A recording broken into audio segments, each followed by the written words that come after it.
अनुशासन एक ऐसा शब्द है जो आप बचपन से सुनते आ रहे हैं। हर कदम पर, हर जगह आपसे यह बात की जाती है। आपके पेरेंट्स, आपके बड़े बुजुर्ग, आपके शिक्षक, आपके भाई बहन हमेशा इस बात को कहते हैं कि आप अनुशासित रहें। तो आज हम अनुशासन पर बात करेंगे। तो अनुशासन बहुत व्यापक शब्द है। अगर हम अनुशासन की बात करें तो हम उनके 4 बिंदुओं पर बात करेंगे कि अनुशासन है क्या, प्रकार क्या हैं, महत्व क्या है, और आज हम आपको बताएंगे कि अनुशासन के नुकसान क्या होते हैं। तो सबसे पहले बात करें जो आप निरंतर सुनते आते हो कि अनुशासित रहो, सही ढंग से रहो, वह है क्या आखिरकार? अनुशासन क्या है? तो जो अनुशासन है वह एक सद्गुण है। सद्गुण यानी एक ऐसा गुण जिसे हमेशा अच्छा माना जाता है। सद्गुण है जो आपको नियमों, कानूनों तथा प्रक्रियाओं से सुसंगत व्यवहार को सिखाता है। यानी कि एक ऐसा व्यवहार है, ऐसा सद्गुण है या मूल्य है जो आपको नियमों के अनुसार, कानूनों के अनुसार और प्रक्रियाओं से सुसंगत व्यवहार को सिखाता है। आप चाहे समाज में हो, चाहे विद्यालय में हो, आपके लिए एक निश्चित नियम है। आप चूंकि एक सामाजिक प्राणी हो तो समाज के कुछ नियम हैं, परंपराएं हैं, मूल्य हैं, परंपराएं हैं। उन परंपराओं का अगर आप पालन करते हो तो आप सद्गुणी कहलाते हो, आप अनुशासन युक्त कहलाते हो कि आप अनुशासी व्यक्ति हो। ठीक उसी प्रकार अगर आप विद्यालय में आते हो और विद्यालय के उन नियमों का पालन करते हो जिसके तहत आपको विद्यालय में प्रवेश की अनुमति मिली है, तो आपको अनुशासित छात्र कहा जाता है। तो अगर हम प्रकार की बात करें तो मुख्य रूप से अनुशासन 2 प्रकार के होते हैं। एक होता है सेल्फ अनुशासन, एक होता है आरोपित अनुशासन। सबसे पहले हम आरोपित अनुशासन की बात करेंगे, इसलिए कि बचपन से हमें सिर्फ आरोपित अनुशासन से पाला जाता है।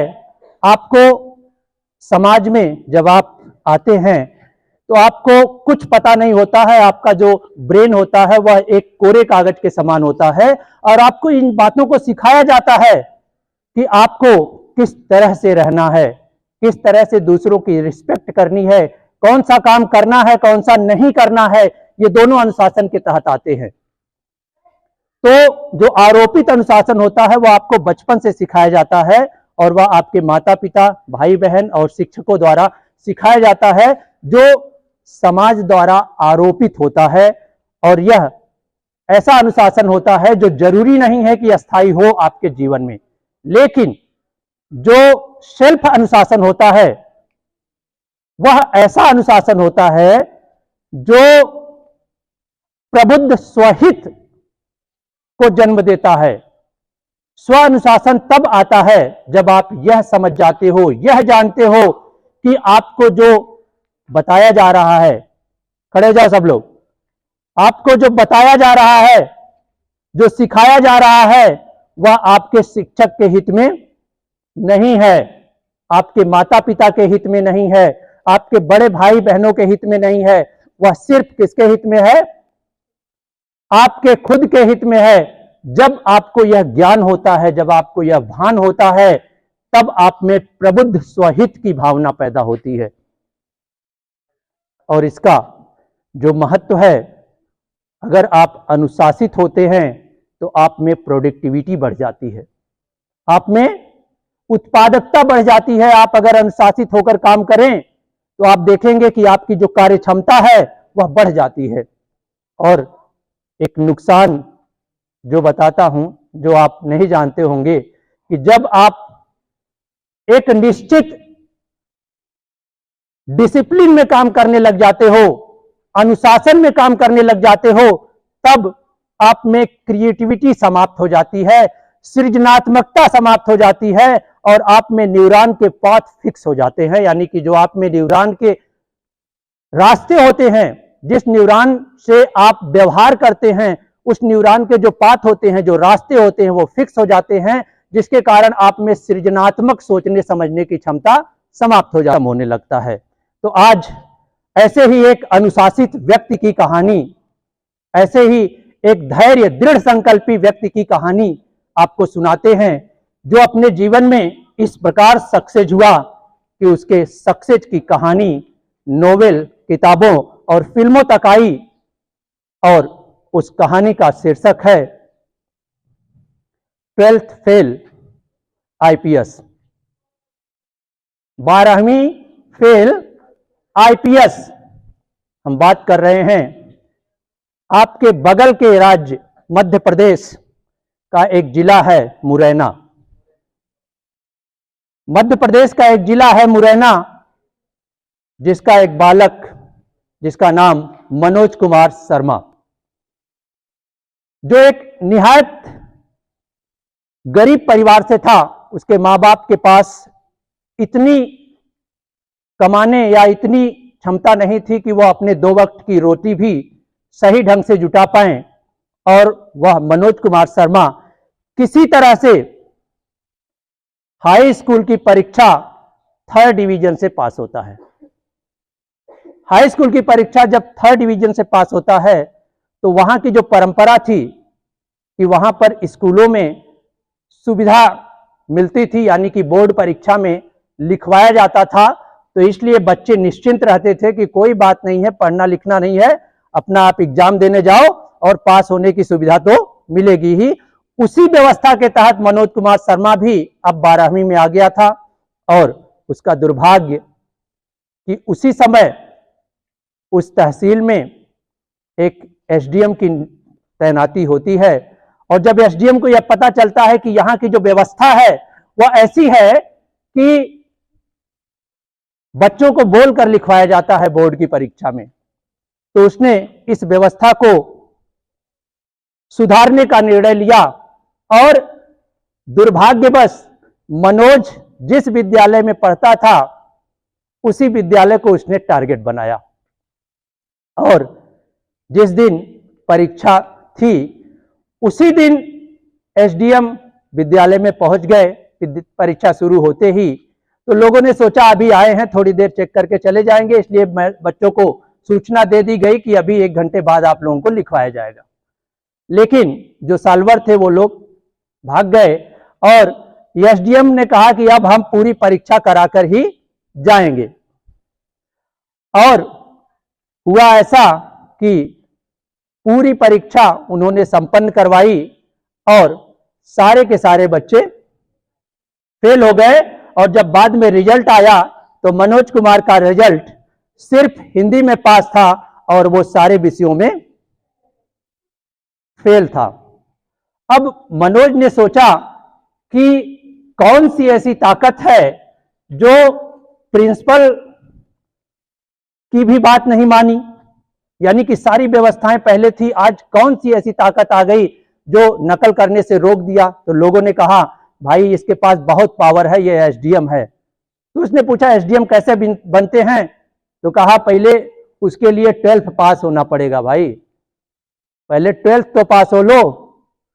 तो अब वह चूंकि पढ़ाई की स्थिति में उसका परिवार था नहीं, तो वो ग्वालियर आ जाता है। ग्वालियर उसका भाई टेम्पू चलाता था, टेम्पू चलाने लगता है, और उसी समय उसकी जो मुलाकात होती है अनुराग पाठक से होती है।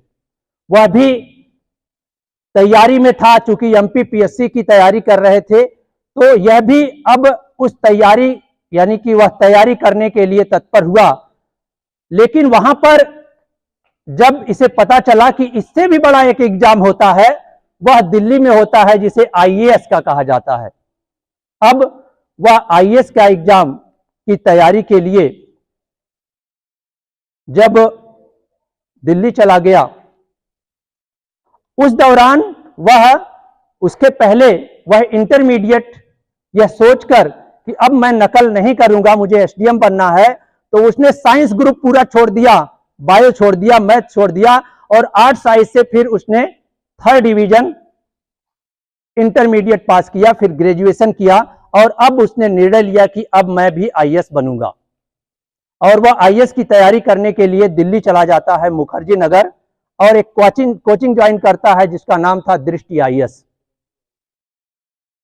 जब वह कोचिंग ज्वाइन करता है तो कोचिंग ज्वाइन करने के बाद वह यूपीपीएससी भी देता था, आईएएस भी देता था, और तीसरे अटेम्प्ट में उसका सिलेक्शन होता है आईपीएस के पद पे, और आज वह वर्तमान में मुंबई में डीआईजी के पद पर नियुक्त हैं, मनोज कुमार।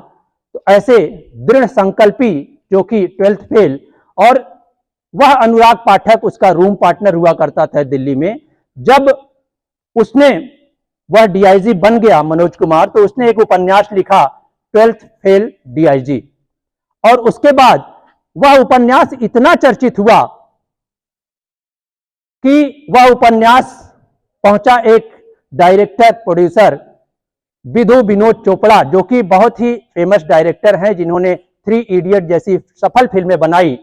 और उसने निर्णय लिया कि अब हम 12th फेल डीआईजी पर फिल्म बनाएंगे, और उन्होंने फिल्म बनाई।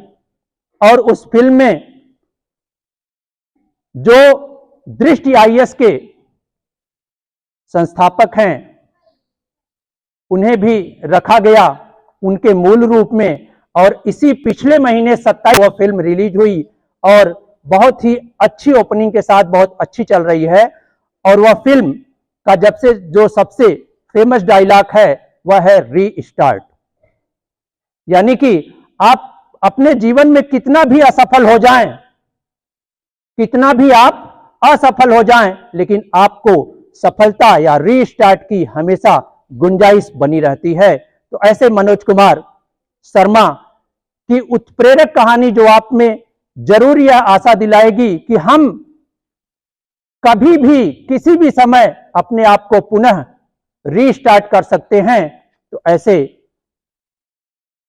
दृढ़ संकल्पी व्यक्ति के लिए एक उनसे डेडिकेटेड शायरी कि मैं हार नहीं सकता जब तक मेरा विश्वास जिंदा है, मैं हार नहीं सकता जब तक मेरा विश्वास जिंदा है, हौसले से निकलकर उड़ता वही परिंदा है, हौसले से निकलकर उड़ता वही परिंदा है, डर नहीं उन्हें तूफानों का, डर नहीं उन्हें तूफानों का जो आंधियों में घर बनाते हैं, फौलाद इरादों के आगे आज तो भाग्य भी शर्मिंदा है, फौलाद इरादों